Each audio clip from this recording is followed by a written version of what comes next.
ধরুন আপনার রক্তের মধ্যে চিনি থাকার দরকার 1 চামচ, কিন্তু তার বিপরীতে আপনার রক্তের মধ্যে 80 থেকে 130 চামচ চিনি থাকছে। এটা আপনি আপনার অজান্তেই করে ফেলছেন। হয়তো ভাবছেন আমি হয়তো মিষ্টি খাচ্ছি না, কিন্তু সেই চিনি লুকিয়ে আছে আপনার প্রতিদিনের biscuit, French fry, burger, soft drinks, এমনকি আপনার প্যাকেট যেসব দুধগুলো আছে তার মধ্যে। আজকের এই ভিডিওটিতে আমি আপনাদেরকে এই বিষয়ে এমন কিছু ইনফরমেশন, এমন কিছু সতর্কবার্তা দিব যে ইনফরমেশনগুলো আপনি পাইলে আপনার ডায়াবেটিক হওয়ার আগেই আপনি সেটাকে রোধ করতে পারবেন এবং বুঝতে পারবেন কোন কোন খাবারগুলো খেলে এই ডায়াবেটিক যদি আপনার হয়ে যায় অথবা আপনি যদি কোনো বড় ধরনের অসুখের মধ্যে পড়ে যান সেটা কিভাবে বেরোবেন এবং কোন কোন খাবারগুলো আপনি এড়িয়ে চলবেন এবং সম্পূর্ণ প্রাকৃতিক উপায়ে আপনি এই সমস্যা থেকে কিভাবে বেরোতে পারবেন। আসসালামু আলাইকুম, আমি ডাক্তার বিলাল আহমেদ বলছি। তো চলুন ভিডিওটা শুরু করা যাক।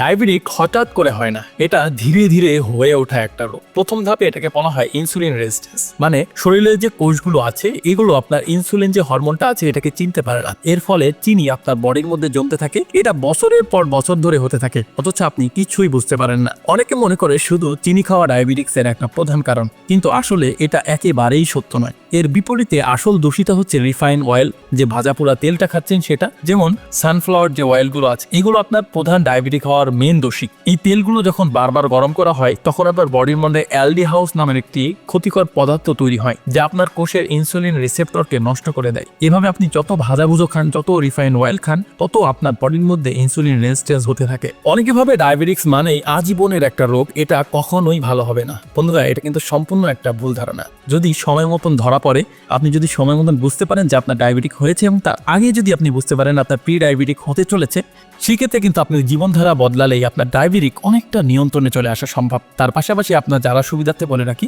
হোমিওপ্যাথিতে সম্পূর্ণ ন্যাচারালভাবে এই ডায়াবেটিককে নিয়ন্ত্রণে আনা যায় এবং সম্পূর্ণ ডায়াবেটিককে একেবারে রিকভারি করা যায়। আমি আমার পার্সোনাল এক্সপিরিয়েন্সে, আমার দীর্ঘদিন অভিজ্ঞতায় বলছি, অনেক পেশেন্টকে আমরা পেয়েছি এবং প্রতিনিয়ত পাচ্ছি যাদের ডায়াবেটিক 25 থেকে 26-এ সবসময় থাকতো, তারা এখন 7 থেকে 8-এর মধ্যে চলে এসেছে এবং আমাদের কিছু গাইডলাইন মেনটেন করে আমাদের মেডিসিনগুলো সাজেস্ট যেগুলো করেছি, যেগুলো প্রেসক্রিপশন করেছি, সেগুলো খেয়ে তারা একেবারে ডায়াবেটিক থেকে সম্পূর্ণ পরিমাণে সুস্থ হতে পেরেছে। তো এই ক্ষেত্রে কিন্তু হোমিওপ্যাথি যে মেডিসিনগুলো আছে এগুলো আপনার বিকল্প হিসেবে কাজ করতে পারে। বিপরীতে আপনি অন্যান্য যে মেডিসিনগুলো খাচ্ছেন সেগুলো কিন্তু হিউজ পরিমাণে সাইড এফেক্ট থাকতে পারে। তার পাশাপাশি এই মেডিসিনগুলো আপনার একটা রোগের জন্য খাচ্ছেন, পরবর্তীতে আরেকটা রোগ তৈরি করছে। তো আপনার বিকল্প মেডিসিন হিসেবে হোমিওপ্যাথিকে আপনি কিন্তু বেছে নিতে পারেন। তাই বন্ধুরা, আপনার শরীরের ভিতরেই নিজেকে সারিয়ে তোলার একটা অসাধারণ ক্ষমতা আছে। শুধু এই ক্ষমতাটাকে আমরা উজ্জীবিত করি, তার পাশাপাশি কিছু সাপ্লিমেন্ট হিসেবে মেডিসিন দিই। এইটা কিন্তু প্রয়োগ করলে আপনি খুব দ্রুত ডায়াবেটিক থেকে বেরিয়ে আসতে পারবেন ইনশাল্লাহ। এবার আমরা জানবো এমন 10টি খাবার যেগুলো আপনার কখনোই খাওয়া উচিত নয় আপনার যদি ডায়াবেটিক হয়ে থাকে, এবং যদি ডায়াবেটিক না হয়, আপনি যদি বুঝতে পারেন আপনার ডায়াবেটিক হতে চলেছে অথবা হওয়ার সম্ভাবনা আছে, তাহলে এই খাবারগুলো আপনি অবশ্যই এড়িয়ে চলবেন। 1 নম্বরে যে খাবারটা আছে সেটা হচ্ছে আপনি ফ্রেঞ্চ ফ্রাই, চিপস এবং সফট যে ড্রিঙ্কস গুলো আছে এগুলো খাবেন না। মনে রাখবেন যে এই ফ্রেঞ্চ ফ্রাই, চিপস, অতিরিক্ত ভাজা পোড়া খাবারগুলো আপনার জন্য একটা বিষ হিসেবে কাজ করবে। 2য় নম্বর হচ্ছে অতিরিক্ত মিষ্টি এবং অতিরিক্ত দুগ্ধজাত যে খাবারগুলো আছে, জুস আছে, এগুলো খাবেন না। 3 নম্বর হচ্ছে কৃত্রিম মিষ্টি, যেটা আপনার সাদা চিনি বলা হয়, এই মিষ্টিগুলো আপনি অবশ্যই এড়িয়ে চলবেন। 4 নম্বর হচ্ছে প্যাকেটজাত যেসব খাবারগুলো আছে এগুলো অবশ্যই আপনাকে এড়িয়ে চলতে হবে। এখন কিন্তু আমাদের সমাজে প্যাকেটজাত খাবারের একটা সয়লাভ চলছে।